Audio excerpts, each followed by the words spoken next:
Hey everyone, and welcome to United Church Online. I'm excited to let you know that in-person micro gatherings are on their way. On the first week of the month, throughout the summer, we will be hosting in-person micro gatherings outside. This is a time to come together and worship alongside one another using table liturgies, guided prayers, and discussion questions designed to dig deeper with one another. As a church, we are always looking for ways to equip one another with tools and resources to navigate our lives, to consistently abide in love. One of those ways is through spiritual practices. We've done Lectio Divina, centering prayers, embodiment meditations, and the Examen. At our most recent micro gathering, we wrote a weekly Examen that can be used either individually or in a group. I highly encourage you to check it out at unitedchurch.love/examine. You can make it a part of your daily routine, your weekly routine, or even a part of your communal routine with those around you. Throughout the year of 2021, we have made a commitment to read Jesus ourselves using the lectionary as our guide. Today, we are in John chapter 17. There is an amazing power in community, a power to affect change in ways both big and small. Throughout this season of pandemic, community has been hard to come by. It has been hard to experience and build. However, it has never waned. As we begin the process of coming together in love, let us put the power of the beloved community into action, to see what is possible together as we fold more and more people into our midst through love.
I have revealed you to those whom you gave me out of the world.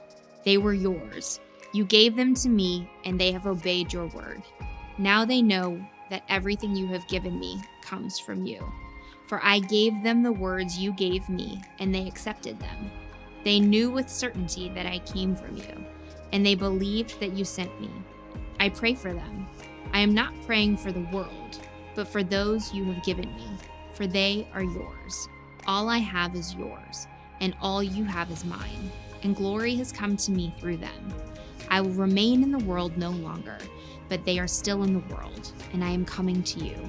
Holy Father, protect them by the power of your name, the name you gave me, so that they may be one as we are one. While I was with them, I protected them and kept them safe by that name you gave me. None has been lost except the one doomed to destruction, so that Scripture would be fulfilled. I am coming to you now, but I say these things while I am still in the world, so that they may have the full measure of my joy within them. I have given them your word, and the world has hated them, for they are not of the world any more than I am of the world. My prayer is not that you take them out of the world, but that you protect them from the evil one. They are not of the world, even as I am not of it. Sanctify them by the truth. Your word is truth. As you sent me into the world, I have sent them into the world. For them I sanctify myself, that they too may be truly sanctified. Tell him about the dream, Martin. Mahalia Jackson shouted it from the seats. Dr. King was standing before the largest audience of his lifetime when she urged him to describe the most beautiful thing. Tell him about the dream.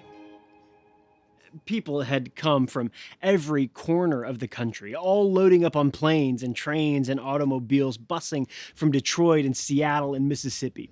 Some even walking near 1,000 miles, all to make their way to Washington, D.C., where the largest march in the fight for civil rights had ever assembled.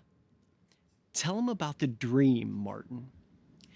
They all stood in the sweltering summer heat of August at the feet of Lincoln's monument. Men and women and children from every race and creed, all together to hear Dr. King describe this dream of the beloved community. So even though we face the difficulties of today and tomorrow, I still have a dream. It is a dream deeply rooted in the American dream. I have a dream that one day this nation will rise up and live out the true meaning of its creed. We hold these truths to be self-evident, that all men are created equal.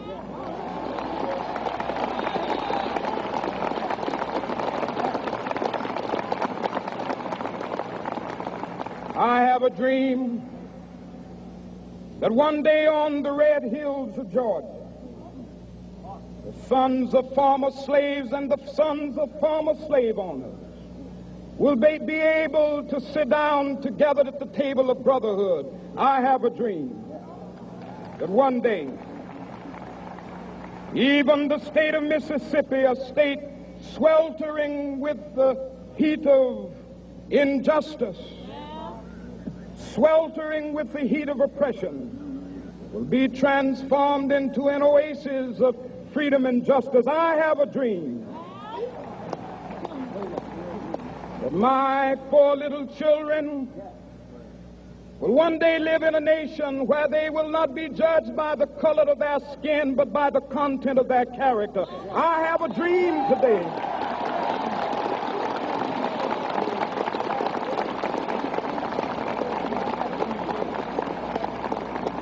I have a dream that one day down in Alabama, with its vicious racists, with its governor having his lips dripping with the words of interposition and nullification, one day right there in Alabama, little black boys and black girls will be able to join hands with little white boys and white girls as sisters and brothers. I have a dream today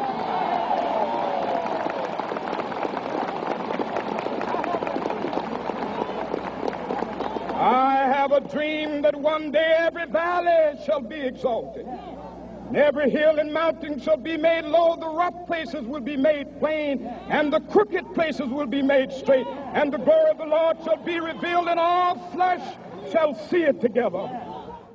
The beloved community was a way of being, something more than a hope or a desire, something that Dr. King saw as portrayed through the lens of Scripture and the words of Jesus. It was founded upon an ethic of love, a way of being, a way of being together, a way of love. But it was a hard love, not an easy love, a hard love, a love that engaged in the struggle for unity, for justice, for reconciliation, a love that fought with all of its might for peace, real peace.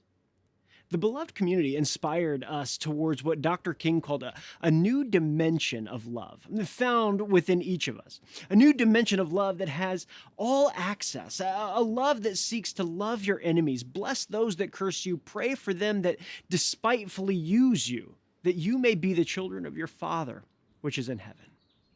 This love, this hard-fought love that flows from the heart of God into Jesus and into each of us, is what makes it possible for the beloved community. This place where all can come together as brothers and sisters, where differences are honored, disagreements worked out, hatred torn asunder, and our enemies become our brothers and sisters, where enemies become family.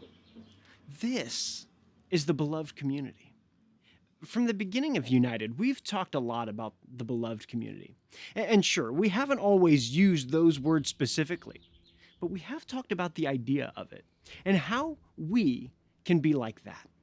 We've talked about how we were founded upon an ethic of love, the same ethic of love that Dr. King talked about, and how we can press forward into a new dimension of love that changes us and changes each other, that changes the way in which we interact with the world around us, and that changes who we are.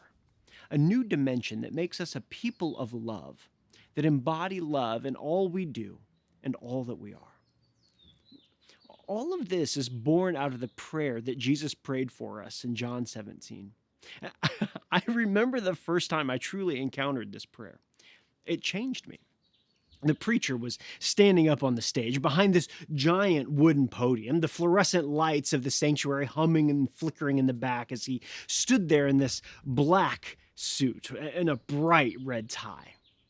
But before he opened his mouth, he drew in this big breath and he surveyed the congregation. John chapter 17, the prayer of Jesus. He started so solemnly. I ask not only on behalf of these, but also on behalf of those who will believe in me through their word, that they may all be one, as you, Father, are in me and I am in you. May they also be in us, so that the world may believe that you have sent me. The glory that you have given me, I have given them, so that they may be one as we are one, I and them, and you and me, that they may become completely one, so that the world may know that you have sent me and have loved them even as you have loved me. He closed his Bible slowly, drew in a deep breath, and said, "He's praying that for you." He pointed his finger at the congregation one by one with this look of seriousness. He's praying that for you, Glenn, Mary, George, Sarah. Jesus is praying that for you. It was an intense moment, only made more tense when you understand that Glenn and Mary were fighting with George and Sarah and had been stirring up dissension within the church, forcing everyone to take sides, driving a wedge in the midst of this small church community. They were quite literally tearing the church apart down the aisle. Jesus prayed that for you, Glenn, Mary, George, Sarah. Don't let him down. You could hear a pin drop, the silence thickening as he said, "And he's praying that for the rest of you too." He prayed, picked up his Bible, and walked off the stage, sitting himself comfortably down in the front pew. There are like 100 different gifs of shocked faces you could drop into the chat right now, and that wouldn't even begin to cover the looks on the faces of the people in the congregation. The podium sat empty. Everyone glued to the pews, looking straight ahead, frozen in carbonite. The poor worship leader, a sweet little old lady, sat there with her eyes wide open, not sure what to do next. The tension was thick, and here I am, the new young youth minister, sliding into the chat like,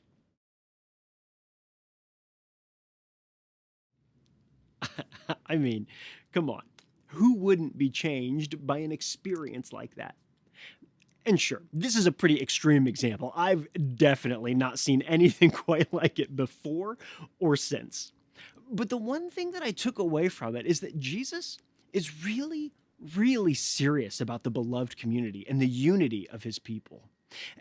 And here's what I love about what we're doing this year as a church.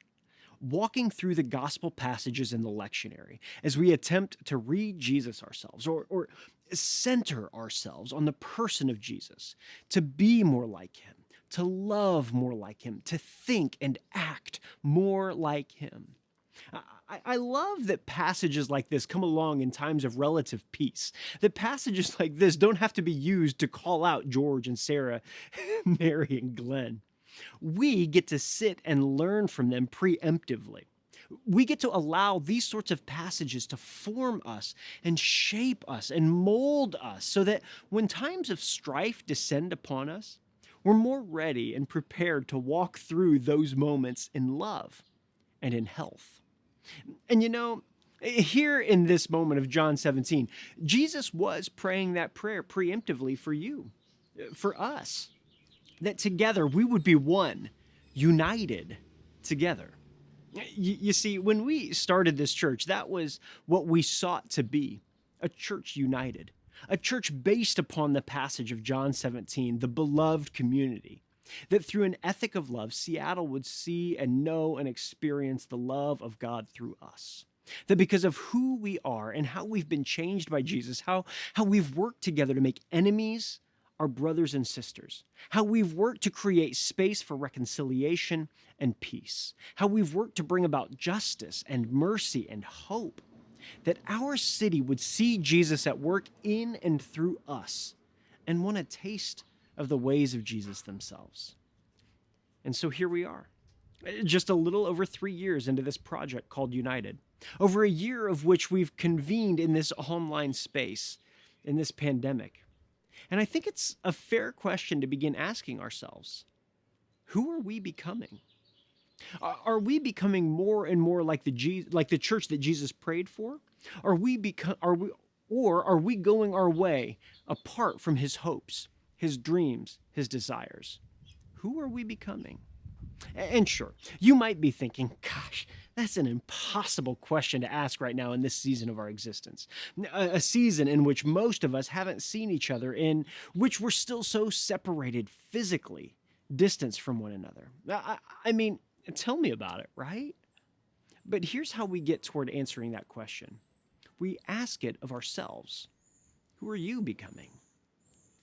Earlier this year, we sent out a survey, not a survey to critique or evaluate the church, but rather to critique and evaluate yourselves. It was an intentional switch in language that follows along with an intentional shift we've been making to focus more on our spiritual formation, both individually and collectively. What's interesting is that we sent it out in February, which feels like a lifetime ago, right? Some of you were like, thanks, but no thanks. Ain't nobody got time for that. And others of you were like, ugh, this is really hard to answer. I have to really think about this. And others of you just completely ignored it. And while it was great to see the responses to the questions, the survey was really more for you than it was for me or Trevor. While we loved learning where you're at and seeing how you've identified some of the holes in your spiritual formation and how we can better come alongside of you in that, we loved more that you took the time to invest in reflecting on your own journey, your own process. It was beautiful to read how some of you were experimenting with Sabbath and rest for the first time in your life. Or recognizing that somehow we've become a stronger community since moving online. or how engaging in generosity in the community and with others has impacted you tremendously. And perhaps my two favorite, seeing our community go through growing pains, asking questions, and beginning to emulate challenge and invitation. Or I've been a part of a movement that knows it will spend all of its life fighting for love and justice. And so I wonder, who are you becoming? Who are we becoming? Because we can't become anything without you. That's kind of how community works. We're nothing without each other. And throughout this pandemic, you've talked about how true that is. One of you in the survey said, United has provided me with a new framework for relationship and how to live in community. I have friendships now that I've dreamt about and longed for since I was little. This is what we mean when we say you'll never walk alone.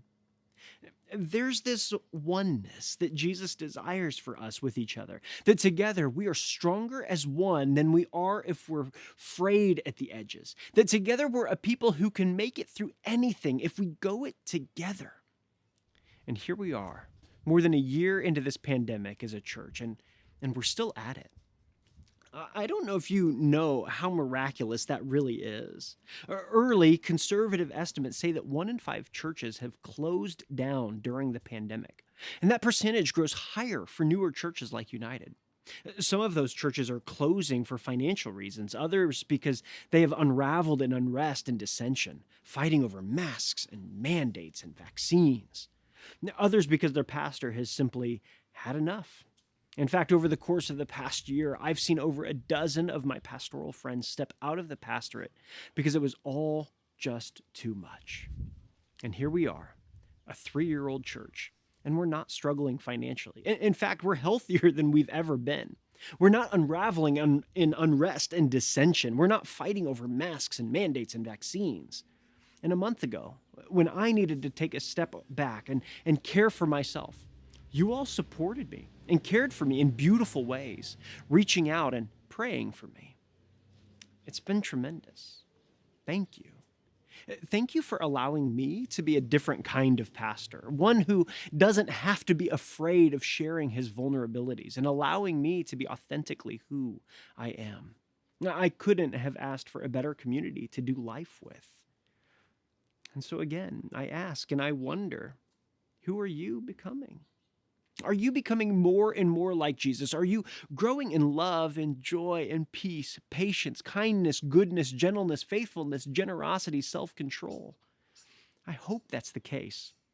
But if not, let me know so that we can walk through this together.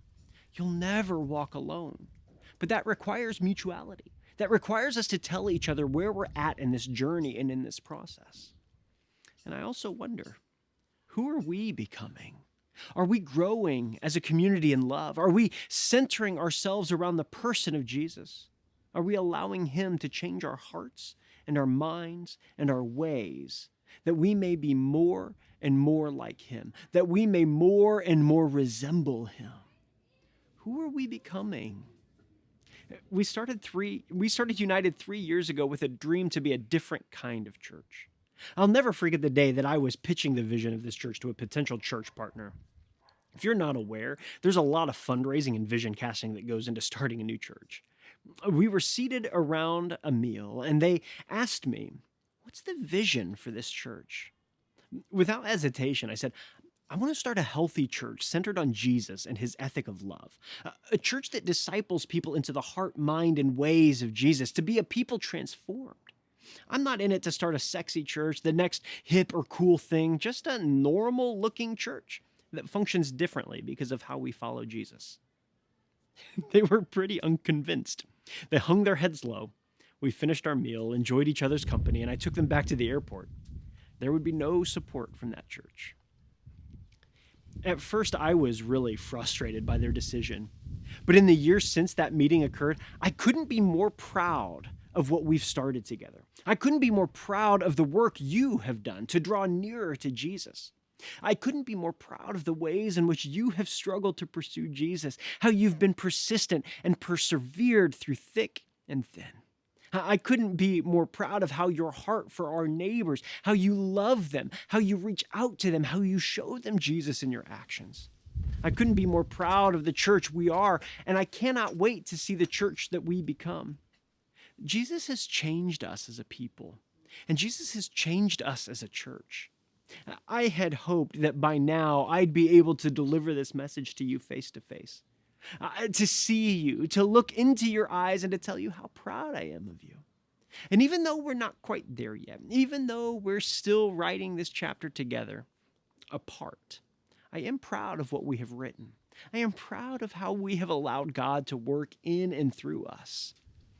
You see, God is on the move in our community, and God has changed us for the better.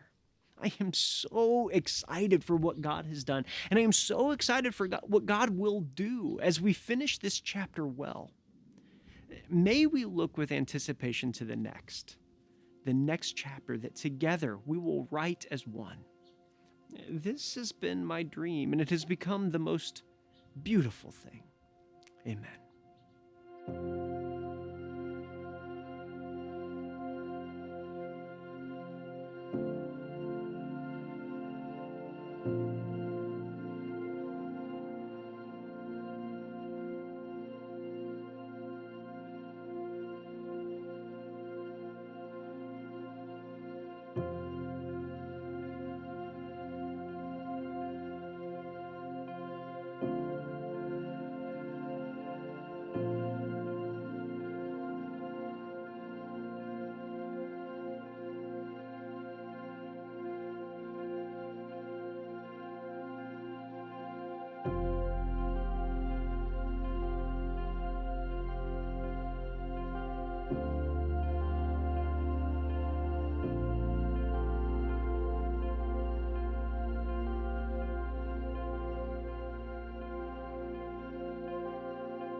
Every Sunday following this video premiere, we host a Sunday Circle at 11 o'clock.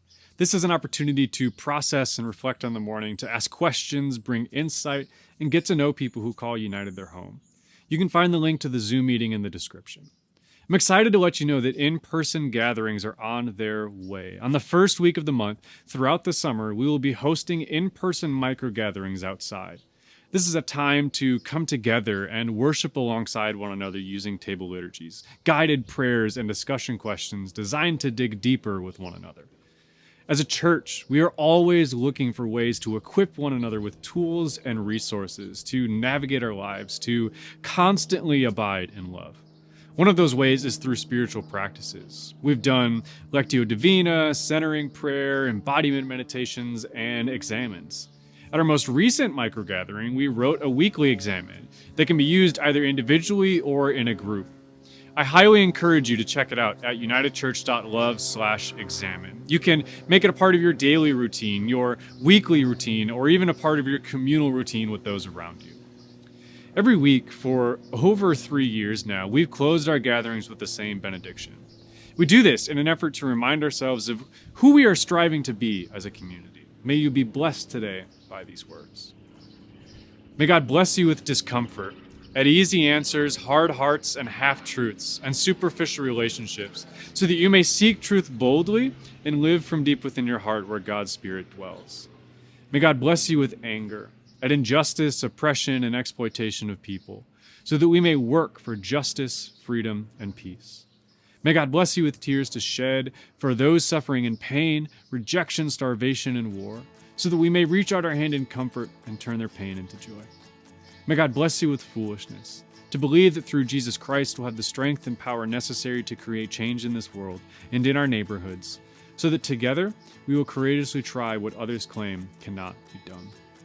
May God bless you with remembrance, that we are called to continue God's redemptive work of love and healing in God's place, in and through God's name, in God's Spirit, continually creating and breathing new life and grace into everything and everyone we touch. Amen. Be in peace, and God bless.